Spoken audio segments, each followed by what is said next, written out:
For Christians, the struggle between Israel and Palestine is a spiritual one that has been going on for thousands of years, with its roots in heavenly promises and old prophecies. Politicians see it as a long-standing nationalist and territorial conflict. Regardless of perspective you choose, however, the struggle remains one of the most complex and long-lasting conflicts in human history. We'll take you further than ever before as we explore the beginnings of this animosity today, looking at biblical occurrences, prophecies, and contemporary events that have influenced this acrimonious rivalry. Before we begin, remember to subscribe to Scripture's Paths for further insights on the connection between historical prophecy and contemporary events. The Israel-Palestine conflict's origins. The biblical story of Abraham and his two sons, Isaac and Ishmael, is where the Israel-Palestine conflict has its origins, dating back thousands of years.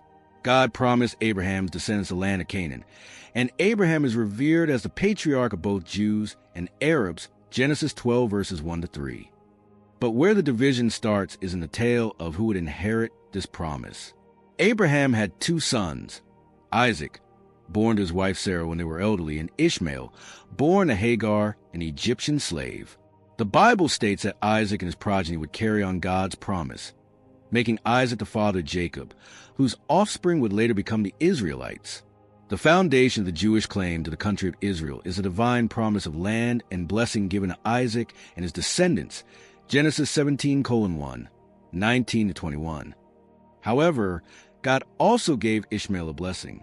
God predicted that Ishmael would sire a mighty nation in Genesis 16 verses 10-12. The Arab people, including the Palestinians, are usually regarded as the descendants of Ishmael, given that both Jews and Arabs consider Abraham to be their ancestor and consider the territory of Canaan to be a part of their history. This ancestral split serves as a catalyst for the war. Rival land claims at the center of the conflict. The claim to Israel's territory, which both parties see as their legitimate homeland, is at the center of the Israel-Palestine conflict. For Jews, the land represents a fulfillment of a heavenly promise rather than just a place to dwell. The country of Canaan, which is now Israel and Palestine, is part of God's covenant with Abraham, Isaac, and Jacob, and will be passed down to their descendants forever, Genesis 15 verses 18-21.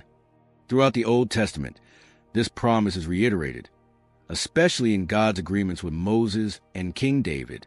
The end-time restoration of Israel is also mentioned in the Bible. Ezekiel 37 and Isaiah 66 include predictions of a time when Israel will be returned to its homeland after being exiled. Many people believe that these prophecies were realized in 1948, when Israel gained its independence after over 2,000 years of exile due to the Holocaust. The country is also the ancestral home of Palestinians, many of whom trace their ancestry back to Ishmael and consider themselves to be descended from the ancient Canaanites and other peoples of the region. They have a strong connection with the land and have lived in the area for millennia. This conflict over land ownership leads to a complicated and intense disagreement that touches on issues of identity, religion, and historical rights in addition to politics. The Palestinian Nakba and the birth of Israel in 1948.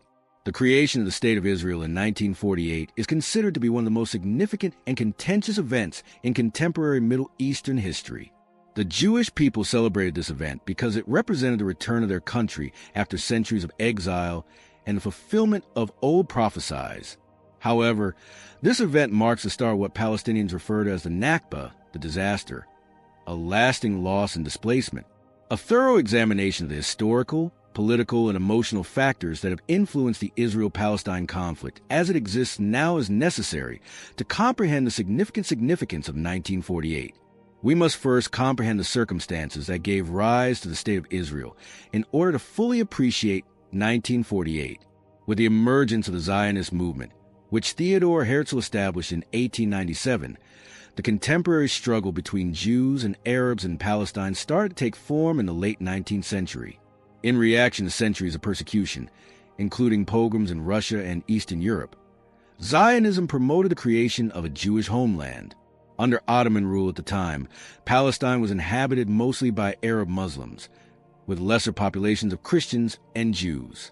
However, Because of biblical claims and historical linkages to the region of Israel, the Zionist movement believed that Palestine was the ancient homeland of the Jewish people. Zionist goals and the increasing threats Jews faced in Europe drove a steady rise in Jewish immigration to Palestine starting in the early 1900s. The 1917 Balfour Declaration, in which the British government declared support for the establishment of a national home for the Jewish people in Palestine, further expedited this immigration. Although Jews applauded the proclamation, it planted the seeds of hostility with the local Arab population. Since the British had earlier pledged Arab freedom in return for assistance against the Ottoman Empire during World War I, they saw the proclamation as a betrayal. Britain's involvement in overseeing the area was formalized when it was granted responsibility over Palestine by a League of Nations mandate after the Ottoman defeat in 1918. Tensions between Jews and Arabs grew at this time due to the ongoing rise in Jewish immigration and property acquisitions. These tensions between the Jewish and Arab populations in Palestine intensified into intermittent bloodshed throughout the 1920s and 1930s. Due to their strong ties to the land, the rival nationalist movements, Arab nationalism for Palestinians and Zionism for Jews, began to publicly conflict. Palestinian Arabs were more and more concerned in the 1930s as Jewish immigration increased, especially as a result of Nazi Germany's ascendancy. There were proposals for restrictions on immigration and Jewish property acquisitions because many Palestinians were afraid that the expanding Jewish population would soon take over the land. During the 1936 to 1939 Arab Revolt, a mass rebellion against the British government and Jewish communities, these anxieties came to a head. Although the British brutally put an end to the uprising, it heightened Palestinian animosity and bolstered the Jewish community's desire for self-defense. The Holocaust and the terrible events of World War II gave the Zionists cause even more immediacy. After 6 million Jews were systematically murdered by Nazi Germany, the remaining Jews were resolved to establish a secure and persecution-free country. Palestine was the only location that could provide this kind of shelter for many Jews. Tens of thousands of Jewish refugees, many of whom had survived the Holocaust, attempted to settle in Palestine after the war. However, the British placed restrictions on Jewish immigration because of the growing Arab resistance and their own geopolitical difficulties. As a result, Jewish paramilitary groups, such as Haganah, Irgun, and Lehi, began violent attacks against British troops in an effort to overthrow British control and limit immigration. In 1947, the British, worn out from the war and unable to control the escalating bloodshed, sent the Palestine problem to the newly established United Nations. The 1948 War and the UN Partition Plan. The Partition Plan of 1947 was the United Nations' answer to the growing violence between Jews and Arabs, with Jerusalem under international management because of its religious importance to Muslims, Christians, and Jews alike. The proposal sought to split Palestine into 2 independent states, one Arab and one Jewish. The UN Partition Plan states, the Jewish state would get 55% of the territory. The Arab state would get 45% of the territory. International authority would continue to govern Jerusalem. Even though many Jews believed that the territory allotted to them was too tiny and dispersed, the partition plan was a win for those who had long dreamt of a nation. The partition proposal was seen as incredibly unfair by Arabs and Palestinians alike. Although Jews made up just over 30% of the population at the time and controlled less than 10% of Palestine's land, the plan allocated them most of the country, including several regions with sizable Arab populations. The partition proposal was categorically rejected by the Arab leadership, who saw it as a colonialist encroachment that infringed upon the rights of the native Arab populace. They thought that the expanding Jewish population constituted an illegal colonization attempt and that Palestine as a whole ought to be an Arab state. Despite the fact that the plan did not provide them authority over Jerusalem, Jewish leaders, headed by David Ben-Gurion, reluctantly accepted it because they believed it was the greatest chance to become a state. David Ben-Gurion proclaimed the creation of the State of Israel on May 14, 1948, marking the end of the British mandate in Palestine. In an attempt to destroy the new state before it could establish itself, troops from 5 nearby Arab countries, Egypt, Jordan, Iraq, Syria, and Lebanon, invaded it the next day. This marked the start of the 1948 Arab-Israeli War, which the Palestinians refer to as the Nakba, Arabic for catastrophe, and Israelis refer to as the War of Independence. Israel struggled to survive, but the Palestinians suffered terrible losses. While the fighting was going on, more than 700,000 Palestinians were either forced from their houses by Israeli soldiers or fled their homes out of terror. Many Palestinian villages were destroyed, and whole communities were stripped of their inhabitants. These people escaped to the West Bank and Gaza Strip or to neighboring countries, including Syria, Egypt, Lebanon, and Jordan. There is still much disagreement about what caused this enormous exodus. While Palestinian academics highlight the expulsions carried out by Jewish militias during military operations, such as Plan Dalet, which attempted to secure the boundaries of the new state, Israeli historians contend that many Palestinians moved willingly in anticipation of a speedy Arab triumph. Whatever the reasons, the outcome was the same: a sizable Palestinian population without a state and a profound feeling of injustice that has stoked the conflict for many years. Israel now controls 78% of ancient Palestine as a result of the 1949 armistice agreements, which brought the conflict to a conclusion. Prior to Israel's conquest of the remaining regions during the 1967 Six-Day War, Jordan and Egypt ruled the West Bank, including East Jerusalem and the Gaza Strip, respectively.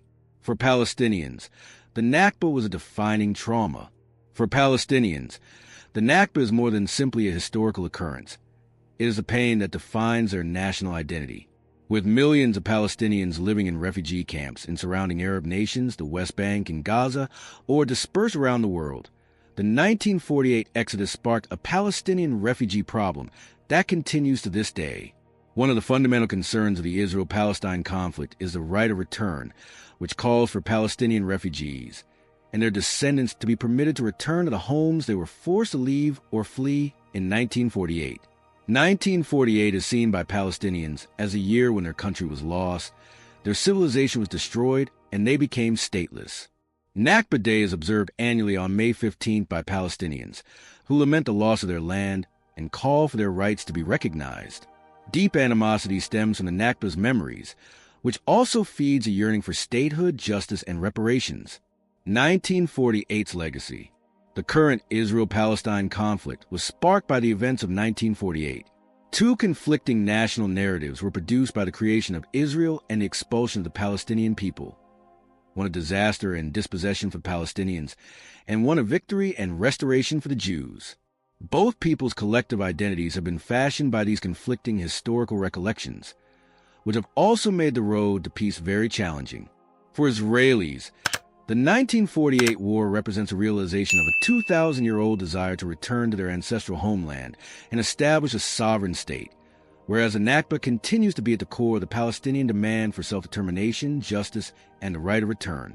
Every effort to end the war is still plagued by the memory of 1948, as both parties see the events of that year as essential to comprehending their current difficulties. The 1967 Six-Day War. One of the most important and revolutionary moments in the contemporary Middle East was the 1967 Six-Day War, which changed the region's geopolitical landscape and set the stage for the current Israel-Palestine conflict. Israel gained a quick and decisive victory in the conflict, which strengthened its position in the area and increased its territory. The war signaled the start of protracted Israeli occupation of the West Bank, East Jerusalem, Gaza Strip, and Golan Heights, which caused ongoing conflict and tension on a global scale for the Palestinians and surrounding Arab governments. The political, social, and spiritual aspect of the struggle have been impacted by the aftermath of this short but fierce war, which has lasted for decades. Since the Six-Day War radically altered the regional scene and solidified problems that are still important today, understanding it and its aftermath is essential to understanding the origins of the Israel-Palestine conflict. The Six-Day War's prelude. Following Israel's formation in 1948, tensions between Israel and its surrounding Arab states, Jordan, Syria, Iraq, and Egypt, grew more intense, which led to the Six-Day War. Several significant elements contributed to these tensions. 1. Deep wounds have been caused by the 1948 Arab-Israeli War, which the Palestinians refer to as the Nakba and Israel as the War of Independence. Arab nations remained dedicated to undoing the results of 1948 and refused to acknowledge Israel's right to exist, especially Egypt, Jordan, and Syria. 2. Gamal Abdel Nasser, the president of Egypt, was the driving force behind Arab nationalism, which sought to bring Arab nations together against Israel. 3. Territorial conflicts remained unresolved after the 1948 war, especially those involving the Golan Heights, part of Syria, Gaza, ruled by Egypt, and the West Bank, controlled by Jordan. Tensions for control of these territories grew in the years preceding the Six-Day War, as Israel and its neighbors engaged in regular border confrontations and skirmishes. The Suez Crisis of 1956, in which Israel attacked Egypt in concert with Britain and France after Nasser nationalized the Suez Canal, was another forerunner to the Six-Day War. The war increased hostility between Israel and Egypt and created the framework for future hostilities, despite Israel's withdrawal in response to pressure from other countries. Another factor was the competition between the U.S. and the USSR during the Cold War.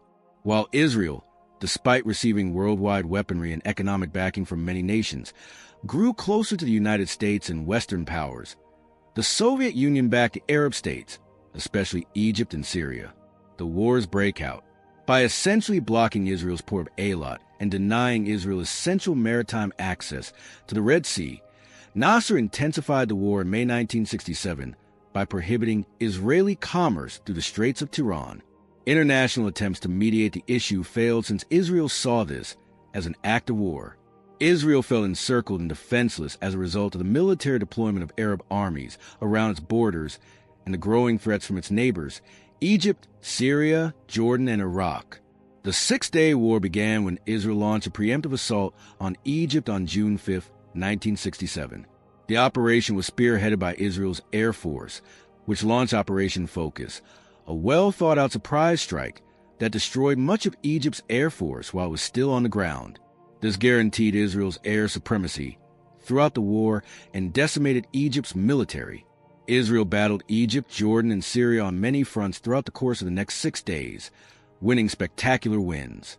By June 10, 1967, when the war ended, Israel had accomplished the following: took the Gaza Strip and Sinai Peninsula from Egypt, took over East Jerusalem and the West Bank from Jordan, took back Syria's Golan Heights. In only 6 days, Israel had quadrupled its territory, drastically altering the political landscape of the area. The Six-Day War's aftermath. The Six-Day War brought forth a new reality. Israel began what is known as the Israeli occupation of the West Bank, Gaza Strip, and East Jerusalem, gaining authority over sizable Arab populations in these areas. With Israel's conquest of Gaza and the West Bank, more than 1 million Palestinians were placed under Israeli military control.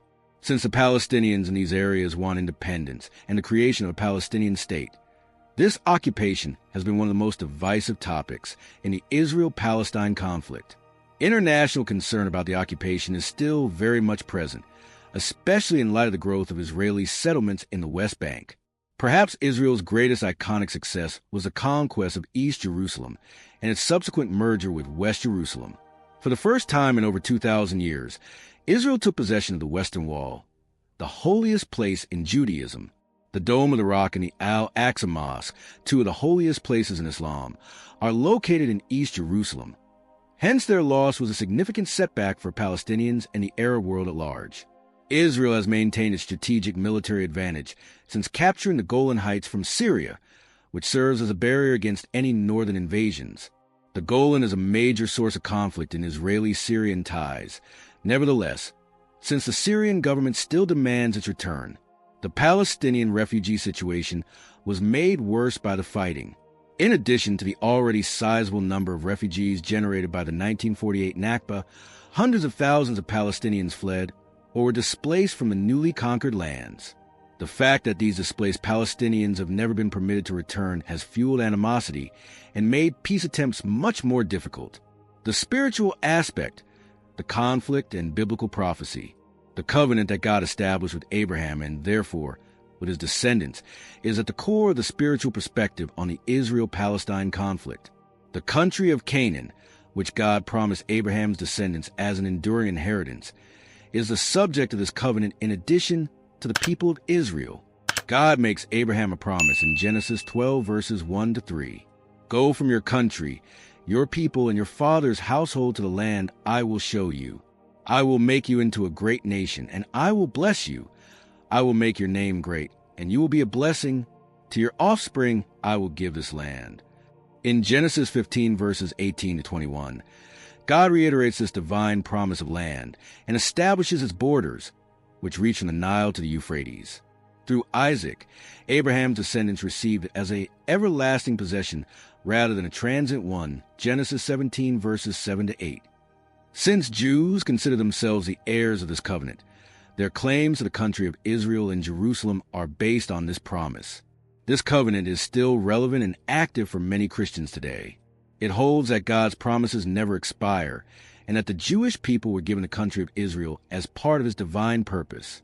Therefore, any dispute over this land is seen as an effort to break God's promise and obstruct his destiny for Israel and the world, not merely a matter of politics or geography.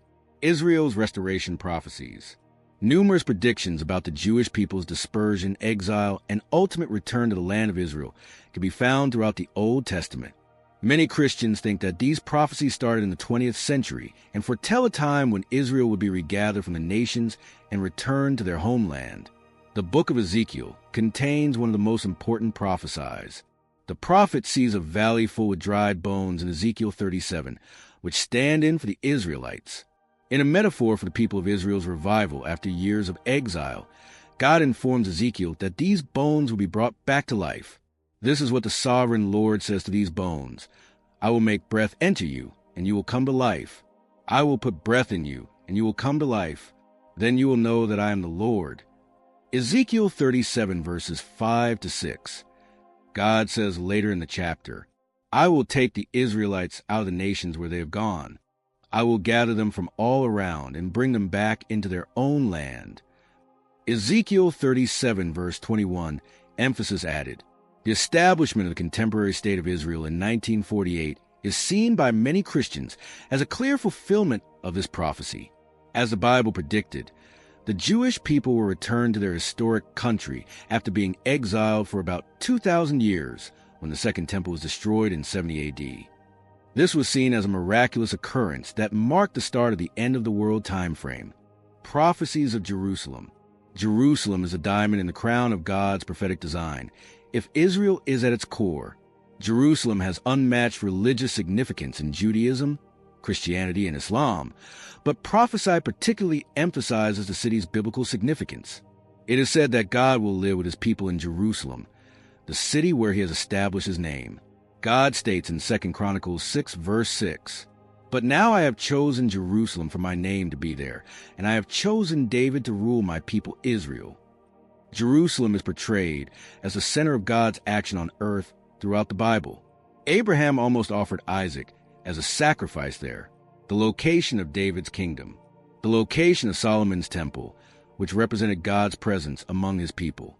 Jerusalem is also essential to the Christian religion, since it is the site of Jesus Christ's crucifixion and resurrection in the New Testament. But Jerusalem's significance in prophecy goes beyond these historical occurrences. The eventual role of Jerusalem in the end times is discussed in the book of Zechariah. God predicts that Jerusalem will become a hotbed of strife and tension in the end days in Zechariah 12, verses 2 to 3.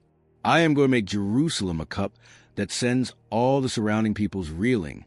Judah will be besieged as well as Jerusalem.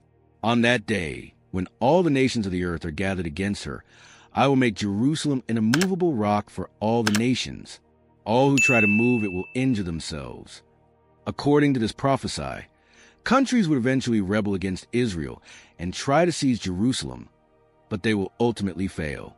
For many Christians, Zechariah's prophecy is directly fulfilled by the current war over Jerusalem, which is a divided city claimed by both Israelis and Palestinians. Since both parties claim Jerusalem as their capital, the dispute over its status continues to be a major one in the Israel-Palestine conflict. For the first time in over 2,000 years, Israel took control of the whole city when it conquered East Jerusalem, including the Old City, during the 1967 Six-Day War. Since it returned the Western Wall, the holiest place in Judaism, to Jewish control, Many Christians saw this event as a component of the prophesied restoration of Israel. The confrontation with Palestinians, who saw East Jerusalem as the capital of their future state, was exacerbated by it as well. Armageddon in the end times. Jerusalem's pivotal involvement in the last wars of the end times is mentioned in the Bible. Armageddon, the last fight between the forces of good and evil, will be the culmination of a series of wars and conflicts that are described in the book of Revelation and other apocalyptic literature. These predictions indicate that the focal point of these last conflicts will be Jerusalem. The following is said in Revelation 16, verse 16. Then they gathered the kings together to the place that in Hebrew is called Armageddon. The term Armageddon, which comes from a Hebrew Har-Megiddo, describes a valley close to Jerusalem that is thought to be the site of the last conflict between God's army and the Antichrist. Jerusalem, the city of God, will be crucial to this conflict because it is there that Christ will finally come to vanquish his adversaries and establish his millennial rule. This last conflict is also mentioned in the book of Zechariah. Then the Lord will go out and fight against those nations, as he fights on a day of battle. On that day his feet will stand on the Mount of Olives, east of Jerusalem. Zechariah 14, verses 3-4. Christians who believe in prophetic interpretations of the Israel-Palestine conflict see the continued war over Jerusalem as an indication that these end-time events are imminent. With the city at the center of God's plan for the world's ultimate salvation, the struggle for control of the city is seen as more than simply a territorial conflict. Rather, it is a cosmic, spiritual conflict between the forces of good and evil, a battle between faith, land, and destiny. Many Christians and Jews see the Israel-Palestine conflict as a spiritual fight rather than just a human one, and they believe that it is a part of biblical prophecy. This perspective holds that Satan wants to ruin Israel and obstruct God's purposes for his people. It is sometimes believed that the emergence of anti-Israel sentiment, whether from Palestinian organizations, neighboring Arab countries, or foreign detractors, is a component of this greater spiritual conflict. For example, we read of heavenly powers affecting worldly governments and battles in the book of Daniel. Daniel describes angels fighting the spiritual forces known as the Prince of Persia and the Prince of Greece, which stand in for the earthly rulers of those countries. Many others think that demonic powers are trying to thwart God's objectives in the current fight over Israel, including comparable spiritual forces. In addition, the struggle for Jerusalem is seen as a miniature version of the greater spiritual combat between the forces of evil and God's kingdom. For Christians, this conflict is about the fulfillment of God's purpose to redeem the world through Christ, who will come to rule from Jerusalem and build his everlasting kingdom. It is not only about national sovereignty or political borders. With its deep religious importance, Jerusalem continues to be at the epicenter of the political conflict. One of the main points of contention in peace negotiations has been Israel's hold on East Jerusalem, which the Palestinians insist will be the capital of their future state. Because it considers East Jerusalem to be occupied territory, the international community, including the UN, has refused to acknowledge Israeli authority over it. The most often suggested resolution to the conflict is the two-state option, which calls for Israel and Palestine to coexist as separate states. However, a sustainable solution has not been reached after decades of discussions, and fundamental problems including boundaries, Jerusalem's status, security arrangements, and Palestinian refugees' right of return continue to separate the two parties. One thing is certain, regardless of whether it is seen as a political fight or a spiritual conflict, the Israeli-Palestinian conflict is a part of a greater narrative that has been developing for millennia and has the potential to continue influencing global history. Tell me what you think. Do you think the Israel-Palestine issue is mainly a political problem, a spiritual conflict, or both? For more in-depth analyses of how ancient prophesies influence our contemporary reality, please leave a comment below and remember to subscribe to Scripture's Paths.